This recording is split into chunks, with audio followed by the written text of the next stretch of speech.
My name is Dr. Arthur de Lorimier. I am a chief of pediatric gastroenterology at the University of California at Davis.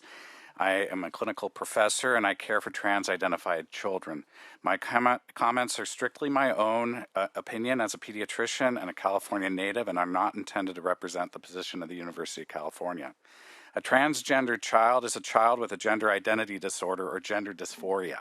Under the current Diagnostic and Statistical Manual of Mental Disorders, the dysphoria is characterized by a child's severe and persistent discomfort with his or her sex. Until about a decade ago, gender dysphoria afflicted fewer than 0.01% of the population, and mostly young males.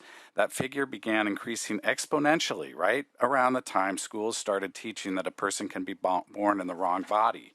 Social media contributed to this massive surge in adolescents, mostly females, into adopting trans identities. Last year, Reuters reported that in 2016, there were 1,000 California kids diagnosed as gender dysphoric. By 2020, that number had tripled, and that increase continues to steadily climb. Nothing in medicine increases like that without external forces. The CAS review published last month is the largest systematic review in the world regarding gender dysphoric youth. The report raises significant concerns about socially transitioning minors using new names or pronouns or whatever, stating that the transition is not a neutral act but a profound psychological intervention with potentially irreversible consequences. The CAS review also noted that dysphoria is often combined with other acute mental health issues that must be addressed. Dr. Cass found the quality of the evidence to transition minors was, quote, disappointingly poor.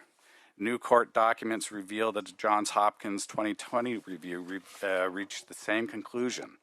Parents must be involved in their gender dysphoric children at the inception of the adoption of a new identity.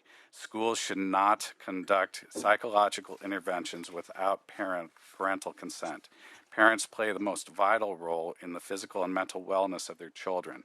Gender dysphoric youth are at greater risk of suicide than their peers from the distress of the dysphoria, not from being unaffirmed. Keeping the behavior of these vulnerable children secret from their parents is ill-advised at best. I urge you to oppose AB 1955 in any form, and I'm happy to take your questions. Thank you.